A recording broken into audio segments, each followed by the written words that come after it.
بسم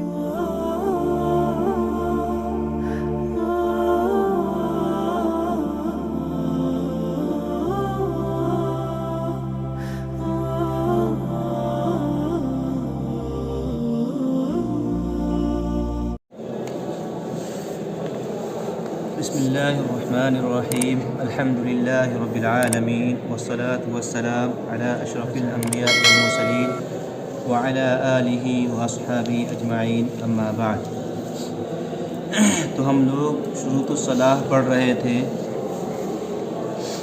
تو ہم لوگ اس سے پہلے 3 شروط پڑھ چکے ہیں، اور آج ہم لوگ 34 شرط پڑھیں گے۔ 34 شرط کیا ہے؟ الشرط الرابع الطہارۃ من النجاسۃ فی بدنہ وثوبہ وموضع صلاتہ الا النجاسۃ المعفو عنہا کیسیر الدم ونحوہ۔ یعنی نماز کے شروط میں سے 34 شرط یہ ہے کہ نجاست سے پاک ہونا۔ نجاست سے پاک ہو کپڑوں میں، بدن میں اور جگہ میں۔ یعنی کن چیزوں میں پاک ہونی چاہیے؟ یعنی بدن بھی پاک ہونا چاہیے، جیسا کہ قرآن مجید میں حکم دیا گیا ہے، یا یہ کہ حدیث کے اندر حکم دیا گیا ہے کہ انسان نجاست سے اپنے آپ کو پاک کرے، اپنے بدن کو بھی، اپنے کپڑے کو بھی، اور نماز پڑھنے کی جگہ کو بھی پاک کرے۔ تو وہی کہہ رہے ہیں کہ الطہارۃ من النجاسہ فی بدنہ، فی بدنہ۔ سب سے پہلے کہا گیا کہ بدن، یعنی بدن پاک ہونا چاہیے نجاست سے، جیسا کہ اس حدیث کے اندر نبی کریم صلی اللہ علیہ وسلم فرماتے ہیں۔ اس حدیث میں نبی کریم صلی اللہ علیہ وسلم کا گزر 2 قبروں پر سے ہوتا ہے، تو آپ یہی کہتے ہیں انہما یعذبان، کہ ان 2 قبروں میں عذاب دی جا رہی ہے۔ پھر آپ یہ کہتے ہیں کہ کوئی بہت بڑی چیز کی وجہ سے عذاب نہیں دی جا رہی ہے، بلکہ عذاب صرف اس وجہ سے دی جا رہی ہے، ان میں سے ایک قبر میں عذاب اس وجہ سے دی جا رہی ہے کہ وہ انسان اپنے پیشاب سے نہیں بچتا تھا۔ فکان لا یستنزہ من بولہ، یا لا یستتر من بولہ، اس طرح کے الفاظ کے حدیث کے اندر ہے، یعنی یتساہل فی امر النجاسہ، یعنی وہ تساہل برتتا تھا، نجاست کے معاملے میں تساہل برتتا تھا۔ تو گویا کہ انسان کا بدن پاک ہونا چاہیے، کپڑا بھی پاک ہونا چاہیے، جیسا کہ نبی کریم صلی اللہ علیہ وسلم حکم دیا گیا وَثِيَابَكَ فَطَهِّرْ، وَثِيَابَكَ فَطَهِّرْ۔ اور اسی طریقے سے موضع صلاتہ، وموضع صلاتہ، نماز کی جگہ، جس جگہ انسان نماز پڑھ رہا ہے وہ جگہ بھی پاک ہونی چاہیے۔ تو گویا کہ نجاست سے پاک 3 چیزوں میں، بدن میں، کپڑے میں اور جگہ میں، ان تینوں چیزوں سے پاک ہونا چاہیے۔ اور اس سے پہلے میں یہ بیان کر چکا ہوں کہ نجاست ایک الگ چیز ہے اور حدث ایک الگ چیز ہے، ان دونوں کیا الگ الگ چیز ہے؟ حدث، الطہارۃ من الاحداث، الطہارۃ من النجاسہ، ان دونوں الگ الگ شرط ہے، الگ الگ شرط ہے۔ الطہارۃ من الاحداث میں بتلایا تھا کہ ایک معنوی چیز ہے، ایک معنوی چیز ہے جس کی وجہ سے انسان کا وضو ٹوٹ جاتا ہے یا کبھی غسل کی بھی ضرورت آ جاتی ہے، لیکن نجاست یہ کیا ہے؟ حسی چیز ہے، جس کو انسان محسوس کرتا ہے، جس کو انسان کیا دیکھتا ہے۔ تو طہارۃ من الاحداث بھی ایک شرط ہے، اور طہارۃ من النجاسہ یہ بھی ایک شرط ہے۔ اور طہارۃ من النجاسہ کے بارے میں بتلایا گیا کہ 3 چیزوں میں ضروری ہے کہ بدن میں، اور اسی طریقے سے کپڑے میں، اور نماز پڑھنے کی جگہ جو ہے وہ بھی پاک ہونی چاہیے۔ اور اس کے بعد اسی سے متعلق بتلا رہے ہیں کہ الا النجاسہ المعفو عنہا، کہ الا یہ کہ وہ نجاست جس کو کہ شریعت نے معاف کر دیا ہے، شریعت نے معاف کیا ہے، اور اس کی مثال دی گئی ہے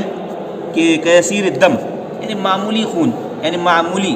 کیونکہ معمولی سے انسان بچ نہیں سکتا ہے، یہ مشقت ہے کہ انسان مکمل طور سے بچ جائے، مکمل طور سے نجاست سے بچ جائے، یہ کیا ہے؟ ممکن نہیں، معمولی پڑ جائے یہ معمولی اس کو معفو عنہ شمار کیا گیا شریعت میں. ہر چیز کا معمولی یہ معفو عنہ ہے گویا کہ ایک طرح سے شریعت نے یہ کہا کہ ہر چیز معفو عنہ ہے، یعنی معمولی اگر ہو تو معفو عنہ ہے. اور شریعت یعنی شریعت کا حکم کب لگے گا؟ جب زیادہ ہو. شریعت کا حکم کب لگے گا؟ جب زیادہ ہو. تو وہی یہاں پہ کہہ رہے ہیں کہ معفو عنہ، یعنی معفو عنہ سے کیا مراد ہے؟ یعنی کہ یسیر الدم، یعنی معمولی خون، یہ معفو عنہ ہے. معمولی خون، معمولی نجاست، کیونکہ ان معمولی سے بچنا یہ بہت مشکل کام ہے. معمولی یہ بہت مشکل کام ہے. زیادہ سے بچا جا سکتا ہے لیکن معمولی سے بچنا یہ بہت مشکل کام ہے، مشقت ہے اس کے اندر، اسی لیے اس کو معفو عنہ ہی قرار دیا گیا. ونحوی یعنی دم مثال دی گئی ہے، اس کے بعد کرے ونحوی، اس جیسی چیزیں اور بھی جو بھی نجس، بھلے نجس ہو لیکن معمولی کی وجہ سے، چونکہ معمولی ہے، معمولی کی وجہ سے وہ شریعت کی نگاہ میں معفو عنہ ہے، کیونکہ شریعت کے نزدیک اس کا اعتبار نہیں کیا جائے گا. اور اسی سے متعلق آگے یہ مسئلہ بیان کر رہے ہیں کہ وَإِن صَلَّى وَعَلَيْهِ نَجَاسَةٌ لَمْ يَكُنْ عَلِمَ بِهَا أَوْ عَلِمَ بِهَا ثُمَّ نَسِيَهَا فَصَلَاتُهُ صَحِيحَةٌ، کہ اگر کوئی آدمی مان لے کہ نماز پڑھ لے اس حال میں کہ اس کے اوپر نجاست ہو، نجاست کا شکار ہو، اس کے کپڑے میں نجاست ہو، اس کے بدن میں نجاست ہو، لیکن اس کو علم نہیں ہے، لم یکن علم، لیکن اس کو علم نہیں ہے اور وہ نماز پڑھ لے، یا یہ کہ نجاست لگنے کے وقت اس کو پتہ تو تھا لیکن نماز پڑھتے وقت وہ بھول گیا. نماز پڑھتے وقت اس کو یاد نہیں ہے کہ اس کپڑے میں نجاست لگی ہوئی تھی، اس کو یہ پتہ نہیں ہے. نجاست کا تو خبر ہے لیکن یہ بھول گیا کہ اسی کپڑے میں نجاست ہے، یہ بھول گیا ہے اور وہ نماز پڑھ لیتا ہے. تو یہ ایک مسئلہ گویا کہ بیان کر رہے ہیں کہ یا تو وہ جانتا ہی نہیں، آپ کو پتہ ہی نہیں کہ کب آپ کے کپڑے میں نجاست لگے ہوئے تھے، آپ کو پتہ ہی نہیں، کہیں سے چھینٹا پڑ گیا ہو، آپ کو خبر بھی نہ ہو، یا یہ کہ آپ کو تو آپ کے علم میں تو ہے یہ بات لیکن آپ نماز پڑھتے وقت یہ بھول گئے کہ یہ وہی کپڑا ہے، یہ وہی کپڑا ہے جس میں کہ نجاست لگا ہوا تھا یا لگا، آپ اس چیز کو بھولے ہوئے. تو کہہ رہے ہیں کہ ایسے وقت میں اگر وہ نماز پڑھ لے تو اس کی نماز صحیح ہے، اس کی نماز صحیح ہو جائے گی. کیونکہ نماز اس وجہ سے صحیح ہو جائے گی جیسا کہ میں اس سے پہلے ایک قاعدہ بتلایا تھا کہ ان ما كان من باب ارتکاب المحظور يعذر فيه بالجهل والنسيان، یعنی جو محظور کے ارتکاب کے قبیل سے ہو، یعنی جو محظور کے ارتکاب کے قبیل سے ہو، یعنی بچنے کے لیے جسے کہا گیا تھا، بچنے کے لیے، کرنے کے لیے نہیں کہا گیا تھا، جس سے بچنے کے لیے کہا گیا تھا آپ اس سے بچیں، تو اگر وہ محظور کے ارتکاب کے قبیل سے ہو تو ایسے وقت میں یہ قاعدہ فقہیہ ہے، یعذر یعنی معذور سمجھا جائے گا. کب معذور سمجھا جائے گا؟ علی الاطلاق نہیں، علی الاطلاق معذور نہیں سمجھا جائے گا. یعذر فیہ بالجہل، یعنی جہل جیسا کہ اس میں پہلی صورت بتلائی گئی ہے، لم یکن علم بہا، لم یکن اس کو علم ہی نہ ہو، یعنی پہلی صورت کہ اس کو علم جہل کی وجہ سے، والنسیان دوسری صورت جو یہاں پہ بیان کی گئی ہے کہ یاد تو تھا لیکن نماز پڑھتے وقت بھول گیا کہ یہ کپڑا نجس ہے، اسی کپڑے میں نجاست لگی، یہ بھول گیا تھا. تو وہی کہا گیا کہ جو کہ ما كان من باب ارتكاب المحظور، ما كان من باب ارتكاب المحظور يعذر فيه بالجهل والنسيان، وما كان من باب ترك المأمور، وما كان من باب ترك المأمور لا يعذر فيه بالجهل والنسيان، لا يعذر فيه بالجهل والنسيان، یعنی معمول کے ترک کے قبیل سے جو چیز ہو. یعنی اس کی مثال دے کر سمجھایا تھا اس سے پہلے بھی کہ وضو کا حکم دیا گیا ہے، وضو کا حکم دیا گیا ہے. آپ یہ نہیں کہہ سکتے ہیں کہ میں نے نماز ادا کی بلا وضو کے، تو یہ کبھی فتویٰ یہ نہیں دیا جائے گا آپ کی نماز صحیح ہو، کیونکہ آپ بھولے ہوئے تھے، آپ نے بھول کر نماز ادا کر لی بغیر وضو کے. کیوں؟ اس لیے کہ یہ من باب ترک المأمور ہے، یعنی معمور کا آپ نے ترک کیا ہے، محظور کا ارتکاب نہیں کیا ہے، معمور کا ترک کیا ہے آپ نے.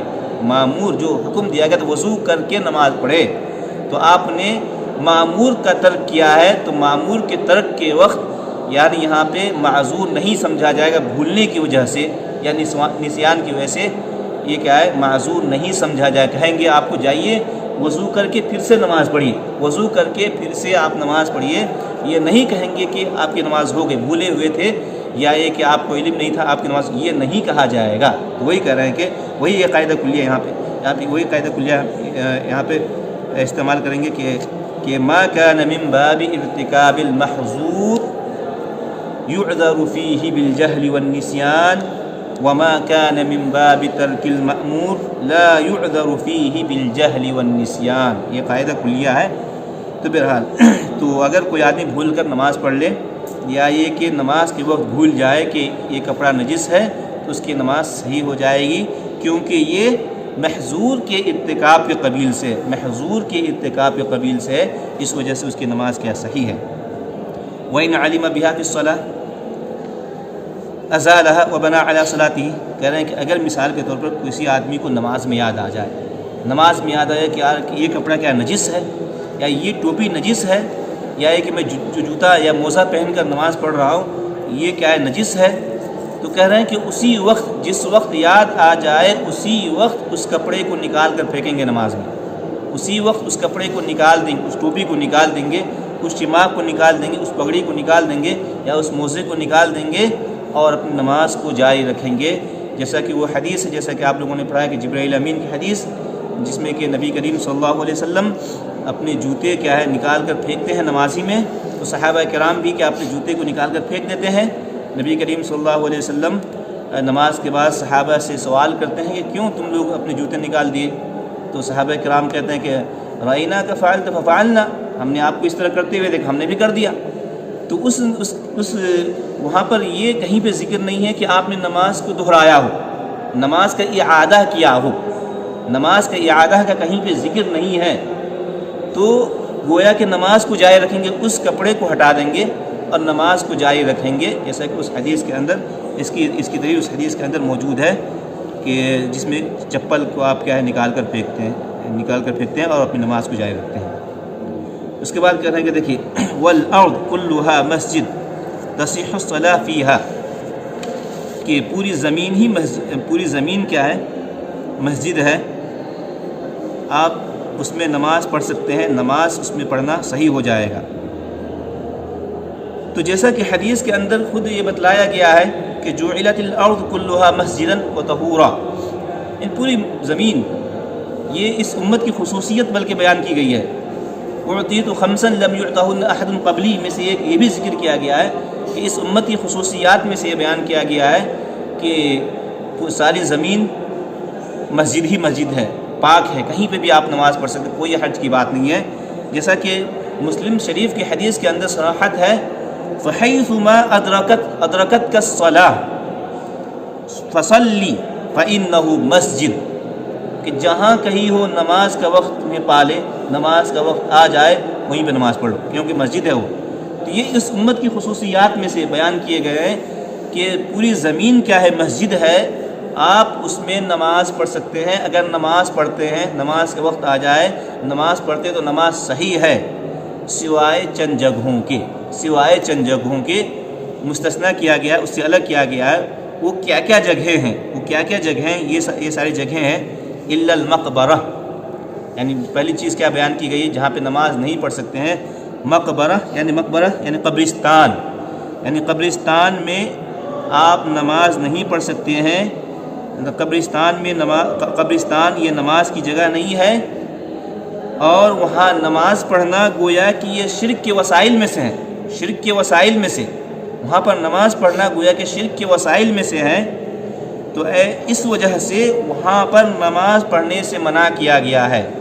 وہاں پر آپ نہ نفل نماز پڑھ سکتے ہیں، نہ فرض نماز پڑھ سکتے ہیں، سوائے جنازے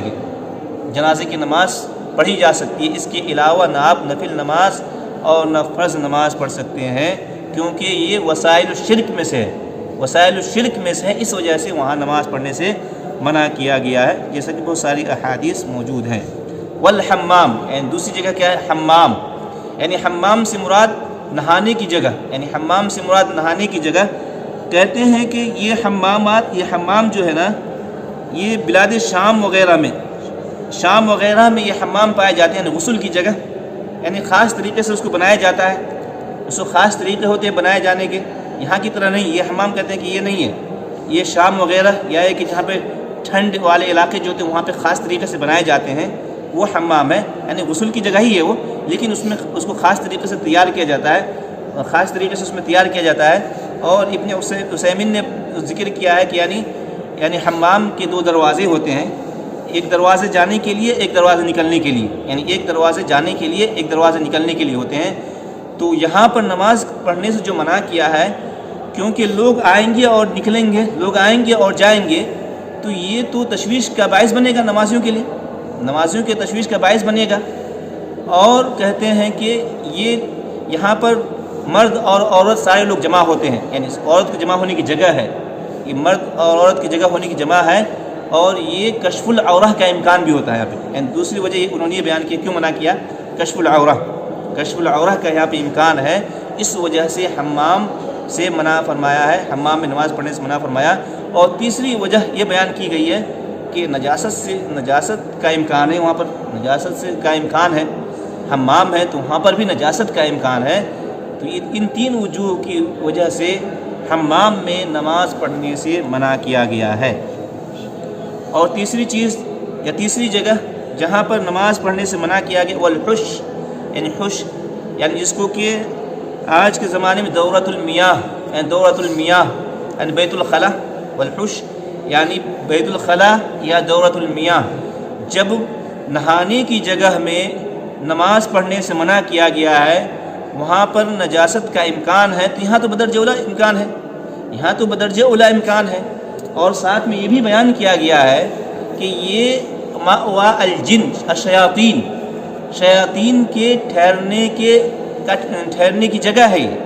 یعنی بیت الخلا، دورات المیاہ، یہ شیطان وغیرہ کی ٹھہرنے کی جگہ ہے۔ اس وجہ سے بھی یہاں پر نماز پڑھنے سے منع کیا گیا ہے۔ جب آپ نہانے کی جگہ نماز نہیں پڑھ سکتے ہیں،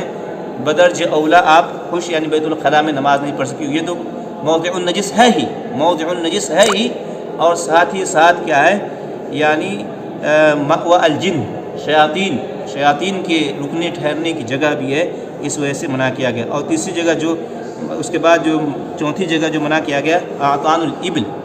یعنی اونٹ کے باندھنے کی جگہ، یعنی اونٹ کے باندھنے کی جگہ سے جو منع کیا گیا نماز پڑھنے سے، وہ اس وجہ سے نہیں منع کیا گیا کیونکہ وہ نجس ہے، نجس نہیں ہے، یعنی اونٹ یہ کیا ہے، نجس نہیں ہے، بلکہ اس کی ابل کا بول اور روث یہ تو پاک ہے، یہ ماکول اللحم ہے، اس کا بول اور روث تو پاک ہے، ماکول اللحم ہونے کی وجہ سے پاک ہے۔ تو یہ جو نماز پڑھنے سے جو منع کیا گیا ہے، یہ اس جگہ میں اعطان الابل میں جو منع کیا گیا ہے، وہ نجاست کی وجہ سے نہیں، بلکہ حدیث کے اندر یہ بتلایا گیا ہے انہا خلقت من الشیاطین، انہا خلقت من الشیطان، یعنی شیطان سے پیدا کیا گیا ہے، اس کے اندر شیطنت ہوتی ہے، یعنی اونٹ کے اندر شیطنت ہوتی ہے، یعنی اس کی طبیعت میں شیطنت پائی جاتی ہے، جس سے کہ انسان اگر نماز وہاں ادا کرے تو کوئی بعید نہیں ہے کہ انسان کو تکلیف پہنچا دے، یا انسان کو تکلیف ہو جائے اس سے، یا حملہ کر دے۔ تو یہ اصل وجہ ہے، یہ اصل وجہ ہے، ورنہ اس کے بول اور روث تو پاکی ہے، بول اور روث تو پاکی ہے، اس میں کوئی شک نہیں، ماکول اللحم جانور ہونے کی وجہ سے بول اور روث دونوں پاک ہے۔ منع کیا گیا ہے وہ اس وجہ سے کہ حدیث کے اندر کہا گیا انہا خلقت من الشیطان، یعنی اس کی طبیعت کے اندر شیطنت پائی جاتی، کب بھڑک جائے، کب کس کے اوپر حملہ کر دے، کب کس کو نقصان پہنچا دے، اس سے انسان معمون نہیں ہو سکتا ہے۔ اسی وجہ سے کہا گیا کہ وہاں پر انسان کیا ہے، نماز، اسی وجہ سے انسان وہاں نماز نہ پڑھے۔ اور آخری چیز جو بتلائی گئی وہاں پہ قاریۃ الطریق، یعنی بیچ راستے میں نماز پڑھنے سے منع کیا ہے، لیکن کہتے ہیں کہ یعنی وہ حدیث جس میں کہ 7 جگہ کہ نہا عن النبی صلی اللہ علیہ وسلم فی 7 مواطن ومنها قاریۃ الطریق، یعنی 7 جگہوں سے منع کیا گیا ہے، 7 جگہیں جہاں پر نماز پڑھنے سے منع کیا گیا ہے، ان میں سے ایک قاریۃ الطریق، یعنی بیچ راستے میں نماز پڑھنے سے منع کیا، کیونکہ آنے جانے والوں کے لیے بھی تکلیف ہے، بیچ راستے میں اگر نماز پڑھے کوئی تو آنے جانے والوں کے لیے بھی تکلیف ہے، زحمہ کا امکان ہے، اور اس نماز پڑھنے والوں کے لیے بھی تشویش کا باعث ہے، گزرنے والوں کے لیے بھی تکلیف ہے۔ تو بہرحال ان جگہوں میں نماز پڑھنے سے منع کیا ہے، لیکن علماء کرام کہتے ہیں کہ وہ حدیث ضعیف ہے، جس میں 7 جگہ کا ذکر ہے، 7 جگہوں کا ذکر ہے، ان میں سے ایک جگہ یہ بھی ہے، کہتے ہیں کہ وہ حدیث ضعیف ہے، اس وجہ سے کہتے ہیں کہ راجح یہی ہے کہ اگر کوئی آدمی بیچ راستے میں بھی نماز پڑھ لے تو اس کی نماز صحیح ہو جائے، اس کی نماز صحیح ہے۔ تو یہ کیا ہے، 4 شرط ہم لوگ چوتھی شرط ہم لوگوں نے آج پڑھا ہے۔